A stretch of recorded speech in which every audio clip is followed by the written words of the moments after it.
Hey everybody, so today I'm here to give you guys a book haul, pretty sizable, so let's just go ahead and jump into it. I've got horror, I think even some thrillers, and also romance. So to kick things off, like I said last time, I've been trying to, anytime I buy books, buy some kind of book for our local library to have, some kind of banned or important book that they do not have. So I got this one. It's called Our Skin, A First Conversation About Race. I love this line of books. We have several of these in our own home, and I thoroughly recommend them, and our library does not have it. So this will be going to them, and that just kind of leads me into the Amazon books. So I have a stack right here. I've got 4 of them. So the very first one, and I think out of this whole haul, the very first one that I ordered was You've Lost a Lot of Blood. So I did a March wrap up. If you did not see that video, I will link it, and it'll be on my channel somewhere. So go ahead, go back and watch that if you want my thoughts on this book. But it's by the same author who had written Things Have Gotten Worse Since We Last Spoke. Love the cover art. It was a wild ride. I'll leave it at that. So I've already read that one. And then the next one that I bought, just kind of took a plunge from seeing it all over TikTok, and that is Flock by Kate Stewart. So again, already read it, already gave my thoughts in that video. Definitely give it a watch. And because of this book, I went ahead right after I got finished and I ordered this book, and then I ordered this book. So, yeah. I'm actually taking these 2 on a little bit of a staycation, and by the time you see this, we're already back, but I'm going to read these on our staycation, and I'm not sure if that's a good thing to do to myself or not, but nonetheless, some good reading. So gonna go ahead and take those. And then the next set of books is from Barnes & Noble, which I went in to get a couple books for our staycation. I wanted a couple new horror books, which I guess I will show you those. So the first one is The Troop by Nick Cutter, and I've just been hearing a lot about this book. I mean, I have for a while, but I feel like even more lately I've been hearing a lot about it again. So I wanted to give it a shot. I personally don't love this cover. I wish they still had that red one.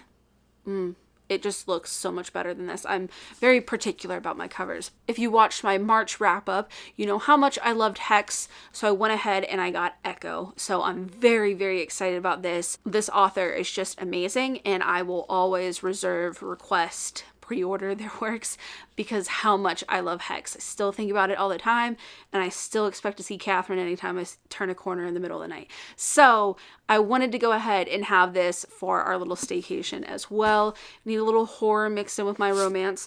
And then there was 2 books that I did not plan on buying, but this one was sitting there, and I am just in love with it. I've loved it since I saw the cover, and I knew that my library would never get this, so I decided to go ahead, and after also reading the back and what everyone had to say, it made me very interested. Love the cover. Anyways, talk about cover buys. This one also got me. This cover, I could not take it home with me. It shifts because it's a little metallic, but it's called The Drowning Kind. I honestly don't know a whole lot about this book, but the cover alone, it got me. It got me, and it was in the horror section, so what are you gonna do? And then the next bit of books is from Book Outlet because I cannot be stopped there. However, after these books, I'm putting myself on a book buying ban until Mother's Day. That is when I will allow myself to go pick out one book and whatever my husband and my kids might get me or something like that. But other than that, I've got plenty of books to read between here and the library. So I'm going to challenge myself to, over the next month, power through my own collection. Any kind of books that I find at the library is okay. But that's it. From now on, that's all I'm allowed right now. Talking about cover buys, I've got 2 right on the top here. You Should Have Left. I feel like this has very conflicting things on Goodreads about it, but the premise of it sounds really interesting. So it says a screenwriter, his wife, and their 4-year-old daughter rent a house in the mountains of Germany, but something isn't right. As he toils on the sequel to his most successful movie, the screenwriter notices that the rooms aren't where he remembers them and finds in his notebook words that are not his own. Told in the form of a journal, You Should Have Left is an eerie and supernatural tale of a writer's emotional collapse and maybe something more. So I was really intrigued by that. Sounds like kind of Haunting of Hill House-esque. So right up my alley, and it's pretty short, so I don't know that I can be mad at it. And also, I bought all of these books when they had the additional 20% off, so I got all these books for about like $50 again, so mega steal.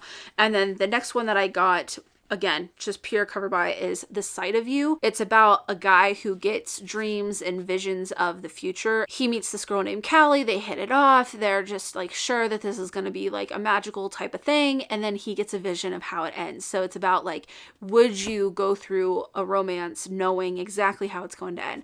Thought that was cute, kind of up my alley. So gonna give that one a shot. Oh, I don't know what I'm more excited about here. Let's go with these ones. In elementary school, one of my favorite series ever was the Babysitters Club. I loved those so much. So when I saw these on Book Outlet, I had to look them up, and people were saying that it was like the Babysitters Club, but make it spooky. And I loved the idea of it. So they had the first three. That's what I bought. So it's the Babysitters Coven, and then the Babysitters Coven spells like teen spirit, and then the Babysitters Coven for better or cursed. Whoops, I think I had them out of order. I think it goes like this. I don't know. Obviously, I'll make sure before I read them, but I just felt like the covers were so cute. I love the pastels on them, like the Babysitters Club, but spooky. That just sounds perfectly up my alley. So I'm very, very excited about these books.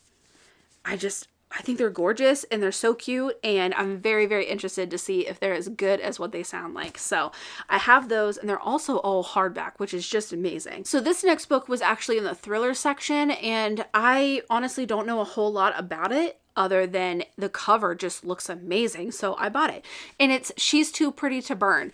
So the cover says 2 girls, 1 fire, a chance to be remembered. Again, I don't know a whole lot about it, but this cover alone, I'm in. So we'll see where it takes us. From what I understand, there's also like some romance in there as well. So, and then the next one, strictly bought because I am an A24 groupie. I will watch anything that A24 comes out with, especially when it comes to horror movies, Midsummer being one of my favorites. And it's called The May Queen Murders. So yeah, I, again, don't know what it's about. I strictly bought it off the title. And also I felt like the cover was pretty interesting as well. The ratings were pretty good. And also on Amazon, I think it was like an editor's pick or something. Or maybe it was this one. I can't remember. Whatever. Doesn't matter. I'm interested either way. The next to last one is What Big Teeth. And from what I understand, people were saying that this is like a YA Addams Family type of take, and I thought that sounded so interesting. I loved like the little excerpt that I had read about this. It says that Eleanor has been estranged from her wild, bloodthirsty family for years. She flees boarding school after a horrifying incident. She goes to the only place that she thinks is safe, the home she left behind. But when she gets home, the struggle to fit in with her monstrous relatives who prowl the woods around the family estate and read fortunes in the guts of birds. Eleanor finds herself desperately trying to hold the family together, all while trying to make sense of a re-emerging power that seems increasingly linked to the reason why she was sent away in the first place. In order to save them all, Eleanor must learn to embrace her family of monsters and tame the darkness inside of her. So it gave me eldest daughter vibes, and I'm here for it because I am the eldest daughter. So the last one, and the one I'm probably strong to say I'm the most excited for, but honestly, it's a top contender here. But it is Clown in a Cornfield. So I honestly have seen this here and there, but I didn't think much of it. It's just like so-so to me looking at it, but I hear so many people talking about it now, especially since I'm trying to branch out into more horror and scary books and creepy things and stuff like that. I hear so many people talk about this. There's also a second one that's going to be coming out in August, I think. So I want to be ready for that one. People just have nothing but good things to say about this. So I'm going to give it a go. That is everything for my monstrous book haul. And like I said, from here on out, I'm on a book buying ban until Mother's Day. So we'll see if I can stick to that. Book club picks don't count though. I can buy what I need to for my book clubs, and I'm okay with that. So if you made it to the end of the video, why don't we go ahead and put the corn emoji for that last book. Hopefully that is relevant somehow. I haven't read it yet, so who knows. But yeah, if you guys enjoyed this video, make sure to give it a thumbs up, and as always, thanks for watching.